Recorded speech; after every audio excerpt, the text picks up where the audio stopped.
Well, according to SpotRack.com, the Chicago Bears have about $29.8 million left in cap. That is not accounting for 7 of the guys that aren't in the system yet. And just to be safe, let's give them all $1.25 million deals, which makes it taking away $8.75 million and leaving us with a little over $20 million left. Then on top of it, we're going to put $14 million aside for our rookies, leaving us with a little over $6 million.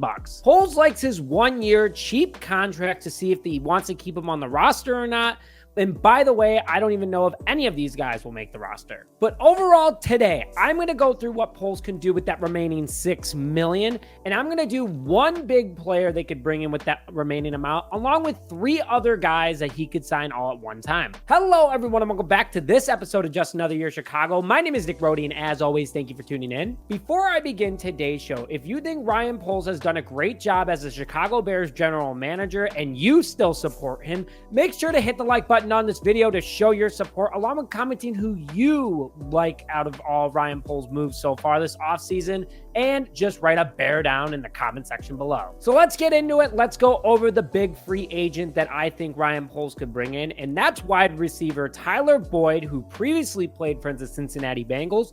The 29-year-old, 6'2", 203-pound wide receiver had a decent year last year in 2023, but it overall has had a pretty solid career. Last year for the Bengals, he had 67 receptions for 667 yards, a 10-yard per catch average, so a first down machine, and 2 receiving touchdowns.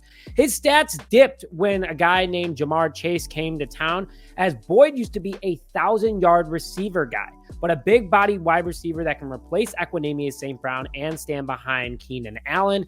Also a good red zone target and a really good blocker downfield. A mentor for whoever the Bears may take in this upcoming draft, or just a good fill-in in case we take someone next year. I would overall love for Ryan Poles to bring this guy in. And right now he's projected a 2-year, $11 million contract with about $5.5 million annually. That would chew up pretty much everything. But think about it. We could have him for a year or 2, and he would be a good piece to, imagine that 3-headed monster of DJ Moore, Keenan Allen, and Tyler Boyd as your wide receiver for whoever your quarterback is next year.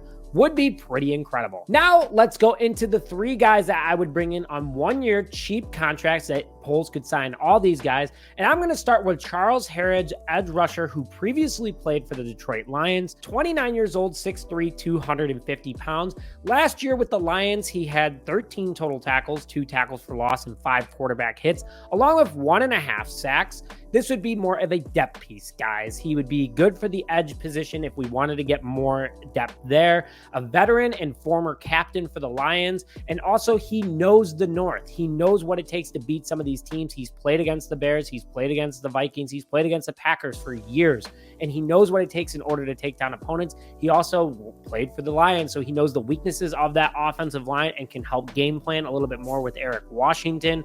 But overall would help the edge rotation, and he's projected a 1-year, $3 million contract. Not too bad. I'm sure Poles could find some money elsewhere in order to maybe pay that off or even get a cheaper contract. The next guy is Brian Moan, defensive tackle from the Seattle Seahawks, 28 years old, 6'3", 345 pounds.